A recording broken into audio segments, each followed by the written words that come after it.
Hello, Vincent. We are back again with your Texas Star 500V. This is a pretty nice box. Pretty nice box. Old school Toshiba. Can't beat that. I like the old Texas Star Toshiba boxes. All your power switches here are working great. No issues on this at all. Lights are all working like they should be. Looking good, looking good.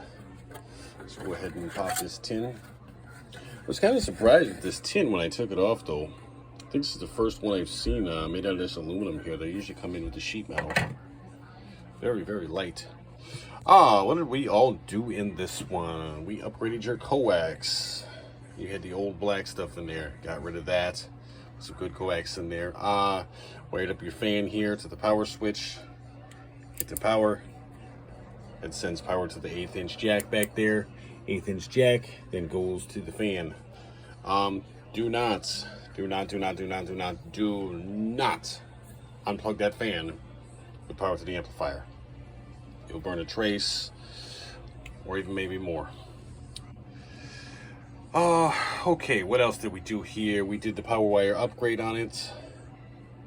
Got that all taken care of there. So the box is able to pull more amps into it, run a little more efficiently. We changed out your bias resistors. Bias was just a hair out of spec.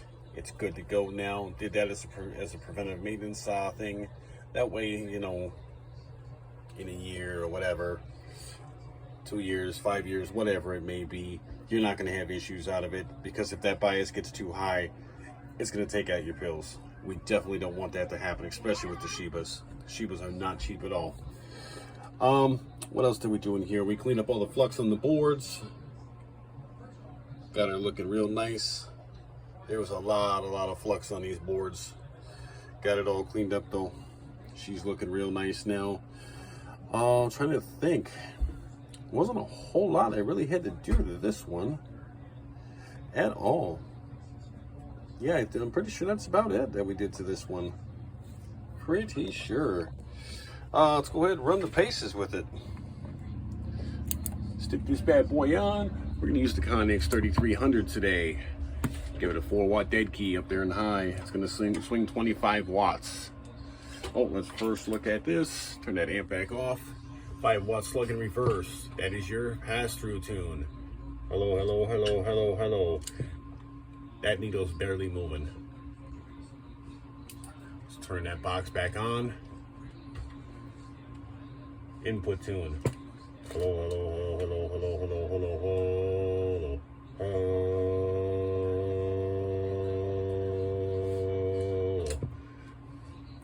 About a 1/4 watt, maybe 1/8 watt, somewhere in there. I have to get a little closer to see the little lines up there. Like I said, we're just putting 25 watts peak into it. You can easily put 60 to 80 watts in this box peak.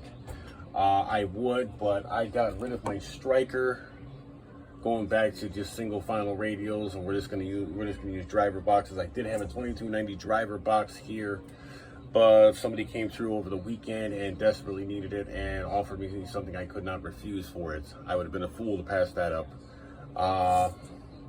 Only other thing I really got here, I've got small 2 pills and stuff like that, but that's gonna be way too much drive. And the Cobra 29 that I have sitting there, that does well over 200 watts, even back down. Even if I back it down as far as it'll go, way too much. It ended up blowing this up. I am going to be building another 2290 box here. Hopefully sometime this week I can find time to do it. I definitely need to keep one on the shelf here. Like I said, my own personal 2290 box, somebody desperately needed it and offered me something I could not refuse for it over the weekend here, so hey, had to go. But anyways, 1,000 watts slug and peak, putting 25 watts of drive in it. You can definitely do 60 or 80 peak into the box, no problem.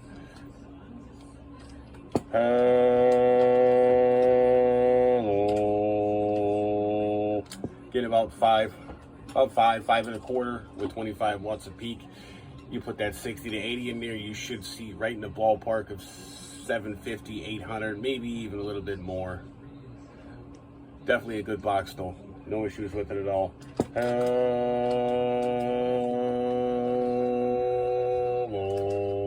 Yeah, I'm doing about 5 1/4. Put it down in the 2 watt there.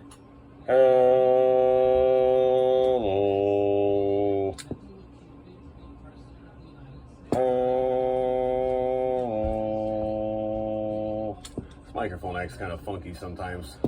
I have to check the wiring in it there. I seen it fall back like it was losing, like the microphone was losing audio. Let's check the I have to check the wires in this microphone. Or we just put a new different microphone on it.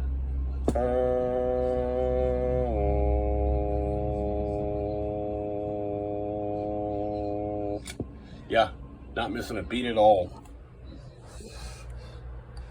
Give it some volume up here so we can hear that preamp do its thing.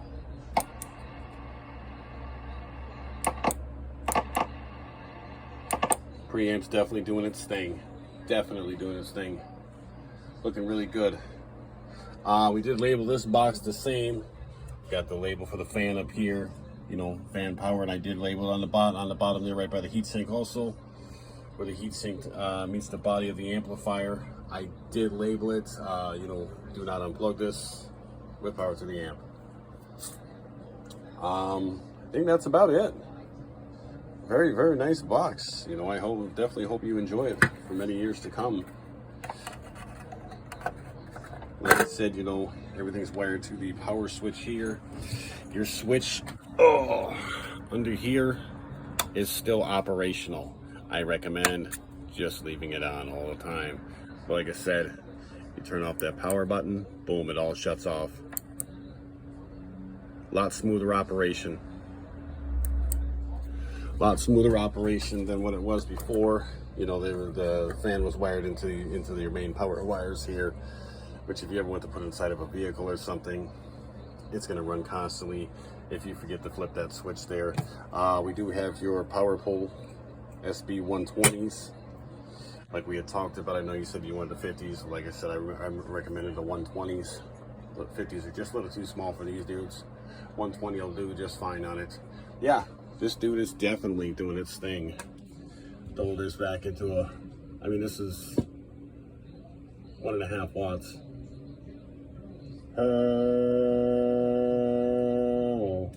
5 1/4. There's 4 watts into it.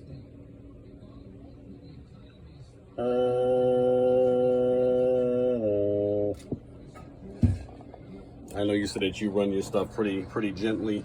I can definitely tell you've babied this box. Definitely tell that.